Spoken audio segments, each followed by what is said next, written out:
Teman-teman tentu tahu ya, yang namanya teknologi itu akan selalu berkembang. Kalau kita sekarang sudah tahu beberapa library, framework, dan juga bahasa pemrograman, maka di luar sana ada juga yang namanya library, ada juga yang namanya framework, ada juga yang namanya bahasa pemrograman yang mungkin kita belum tahu. Dan mungkin ke depannya akan ada teknologi-teknologi baru yang akan datang. Nah, pertanyaan berikutnya, apakah dengan perkembangan teknologi yang namanya library, entah itu yang namanya framework ataupun yang namanya bahasa pemrograman, akan berusaha kita kuasai semuanya, atau malah kita akan abaikan semuanya? Mari kita bahas di video berikut ini. Nah, supaya kita ada panduan tentang yang namanya teknologi, saya ada informasi tentang belajar full stack web developer dengan konten materi yang 10 kali lebih lengkap. Karena kadang kita tidak tahu ya, ketika kita akan belajar, jalur mana saja yang harus kita tempuh untuk menjadi seorang web developer. Nah, di kelas full stack ini, kita akan diajari dari awal sampai dengan mahir untuk menjadi seorang web developer. Teman-teman cukup bayar sekali saja, dan nanti akan bisa akses seumur hidup dan termasuk gratis ya kalau misalnya ada update materi. Ada juga materi advance seperti React.js, Next.js, Express.js, Node.js, Laravel, dan banyak materi lainnya. Dan di sini teman-teman tidak cuma teori saja, tetapi akan praktek langsung dengan 6 project nyata, sehingga tahu best practice-nya. Teman-teman juga nanti akan dapatkan sesi konsultasi mingguan bersama para mentor expert. Nah, kalau teman-teman tertarik dan ingin dapatkan diskon sampai dengan 75%, silahkan masukkan kupon full stack Rafif berlaku 3 hari setelah video tayang, dan bonus tambahan berupa course WordPress. Sehingga beli satu dapat 2 course sekaligus. Jadi langsung apply saja. Ketika kita berbicara tentang yang namanya teknologi, mungkin hampir sama ketika kita berbicara dengan yang namanya fashion. Dari segi fashion, kita bisa lihat ada bermacam-macam model. Dari topi misalnya, akan ada banyak modelnya, ada banyak mereknya. Ketika kita berbicara tentang kaos misalnya, akan ada banyak modelnya, ada banyak mereknya. Berbicara tentang celana, berbicara tentang baju, berbicara tentang sepatu, berbicara tentang jam tangan, akan ada banyak model dan juga akan banyak ada merek di sana. Nah, sama juga ketika kita berbicara tentang yang namanya teknologi, akan ada banyak model, akan ada banyak merek di sana. Kalau kita berbicara teknologi misalnya ya, ada teknologi yang kita gunakan di bagian front end, ada juga teknologi yang kita gunakan di bagian backend. Bagian front end saja akan ada banyak variannya, ada banyak macamnya ya. Kita bicara misalnya tentang React.js, kemudian ada yang namanya Vue.js, ada yang namanya Svelte misalnya. Kemudian kita berbicara tentang yang namanya backend. Bagian backend juga bermacam-macam ya. Ada Express, kemudian kita bisa gunakan Golang misalnya. Kemudian kita bisa gunakan Rust, kemudian jangan lupa kita juga bisa gunakan yang namanya Laravel. Akan ada banyak macamnya. Tetapi jangan lupa bahwa itu adalah hal-hal yang kita ketahui sampai dengan sekarang. Baik itu fashion, baik itu teknologi, itu adalah hal-hal yang kita ketahui sekarang. Karena kedepannya kita tidak akan tahu ya perkembangannya seperti apa. Akan ada fashion-fashion yang baru seperti apa. Akan ada teknologi-teknologi baru seperti apa. Akan ada library baru, akan ada yang namanya framework baru, akan ada yang namanya bahasa pemrograman yang baru. Kalau mungkin kita bertanya ya, mengapa akan selalu ada teknologi baru ya yang selalu berkembang? Karena teknologi itu akan menyesuaikan dengan kebutuhan yang ada di lapangan. Baik kebutuhan dari sisi bisnis, baik kebutuhan dari programmer ketika dia menyelesaikan permasalahan-permasalahannya. Ketika ada permasalahan, maka tentunya akan ada yang namanya perbaikan. Ketika ada perbaikan, maka akan muncul yang namanya library, akan muncul yang namanya framework, atau muncul yang namanya bahasa pemrograman baru. Untuk apa? Untuk menyelesaikan permasalahan-permasalahan yang ada tadi. Yang perlu menjadi catatan kita adalah dengan yang namanya teknologi, kita tidak harus tahu semuanya ya. Yang penting kita tahu secukupnya untuk menyelesaikan permasalahan-permasalahan kita. Anggap saja kita butuh di bagian front end, kemudian kita butuh juga di bagian back end. Pilih saja dari bagian front end apa, kemudian dari bagian back end apa. Pilih saja dulu. Kalau misalnya kita sudah pilih teknologi yang akan kita gunakan, baru kemudian kalau misalnya kita akan mengembangkan, kita bisa pilih untuk alternatif yang lain. Kalau kita rasa bahwa yang kita pilih sebelumnya, dia belum mencukupi untuk kebutuhan kita. Begitu juga di bagian front end, begitu juga di bagian back end. Sehingga dengan yang namanya teknologi, kita tidak harus tahu semuanya. Yang jelas kita bisa pilih dari teknologi yang ada, dan kita cukupkan, dan kita kembangkan kalau misalnya kita sudah tercukupi kebutuhan dasar kita. Kadang saya bercanda dengan teman-teman saya di kantor ketika ada library baru, ada framework baru, ada bahasa pemrograman baru. Saya bercandanya seperti ini, bisa nggak kalau misalnya kita tunggu sebentar saja, barangkali setelah kita tunggu sebentar, dia adalah produk terakhir dari teknologi tadi. Sehingga kita tidak perlu lagi untuk belajar setelahnya, karena dia adalah teknologi terakhir. Dan tentu saja jawabannya adalah tidak mungkin ya. Yang namanya teknologi dia akan terus berkembang. Sehingga mau tidak mau, suka tidak suka, kita harus terus belajar. Ketika ada yang namanya teknologi baru, baik itu library, baik itu yang namanya framework ataupun bahasa pemrograman, kadang saya memberikan beberapa pertanyaan.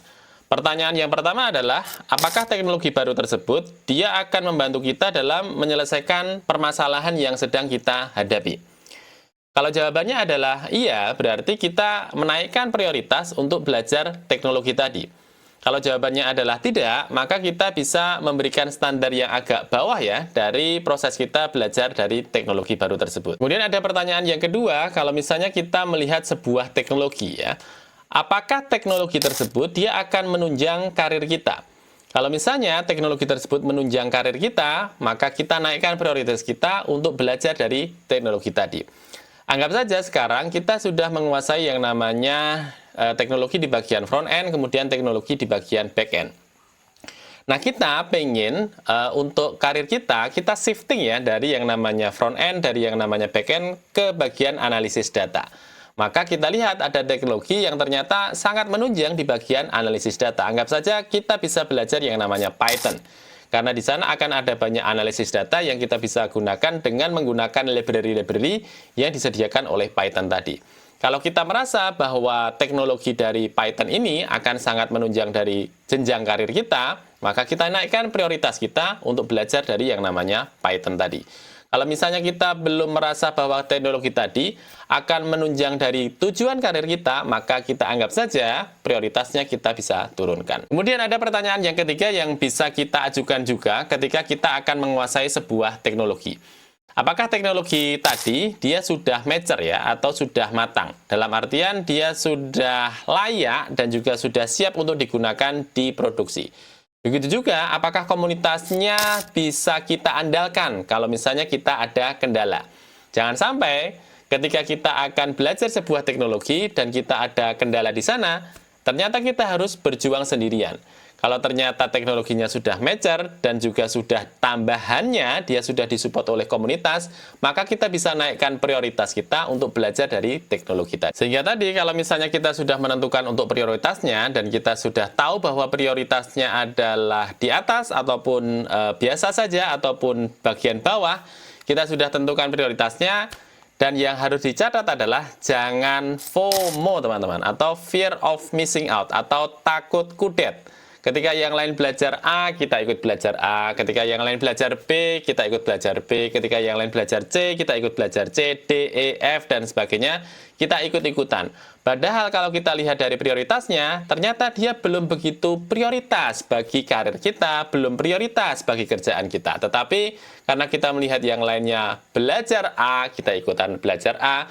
Ketika yang lain belajar B, kita ikutan belajar B. Ketika yang lain belajar C, kita ikutan belajar C tadi. Ketika di pagi hari dan kita sudah siap di depan laptop ataupun di depan komputer, kadang kita berusaha untuk mencari informasi terkait dengan teknologi. Begitu juga saya.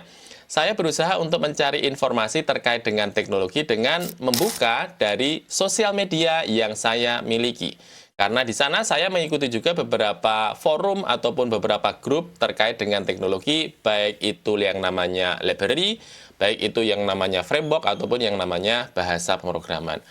Tetapi yang namanya sosial media tentunya kita tidak terlepas dengan informasi-informasi yang lain yang dimiliki oleh teman kita karena kita berada di sosial media tadi. Akhirnya, informasi teknologinya tidak seberapa, tetapi informasi tentang gosip, informasi tentang berita yang lain malah kebanyakan kita konsumsi. Dan tentu saja yang namanya sosial media kadang tidak terasa waktu kita habis di sana dengan scrolling dari satu sosial media ke sosial media lainnya. Scrolling dari satu profil ke profil lainnya. Akhirnya untuk mendapatkan informasi saat ini saya biasa membuka beberapa portal saja ya. Portal yang biasa saya gunakan untuk mendapatkan update informasi ada yang namanya Hacker News. Dia berisi kumpulan dari informasi-informasi yang mayoritasnya adalah terkait dengan teknologi. Kemudian ada juga ekstensi yang dimiliki oleh Google Chrome, namanya adalah Daily Dev. Dia juga berisikan rangkuman berita. Nah, di Daily Dev ini kita bisa pilih topik apa yang akan kita berusaha dapatkan update-nya. Kita bisa pilih, kemudian kita akan bisa dapatkan informasi yang kita inginkan, sehingga bisa lebih tertata ya, keinginan kita untuk mendapatkan akses informasi terkait dengan update teknologi. Dan untuk mendapatkan informasi terkait dengan teknologi, kita juga bisa ikut subscribe untuk channel-channel yang ada di YouTube. Kalau di YouTube, ada channel yang namanya Web Programming Unpas, milik Pak Sandi Gagalih. Ada juga channel Programmer Zaman Now, milik Pak Eko Kurniawan. Silahkan bisa di-subscribe teman-teman, untuk bisa mendapatkan informasi. Dan juga satu lagi, channel yang teman-teman juga bisa gunakan untuk melakukan update informasi terkait dengan teknologi. Dan ini adalah channel di Rumah Rafif, dan itu adalah milik saya. Silahkan subscribe juga. Dan yang namanya update teknologi, baik kita membaca berita, ataupun ketika kita mengikuti dari channel-channel YouTube yang sudah saya sampaikan tadi, atau dari informasi manapun, jangan sampai waktu kita habiskan di sana. Karena tentu saja kita punya target harian ya. Ketika kita belajar, entah ketika kita mengerjakan tugas yang ada di kantor kita, sehingga jangan sampai waktu kita habiskan untuk membaca berita-berita ataupun mengikuti dari channel-channel yang ada yang sudah kita subscribe tadi. Kata kuncinya tadi, ketika kita mendapatkan informasi terkait dengan teknologi, kita harus bisa segera untuk menentukan prioritasnya. Apakah prioritasnya tinggi, ataukah sedang, ataukah malah di bawah.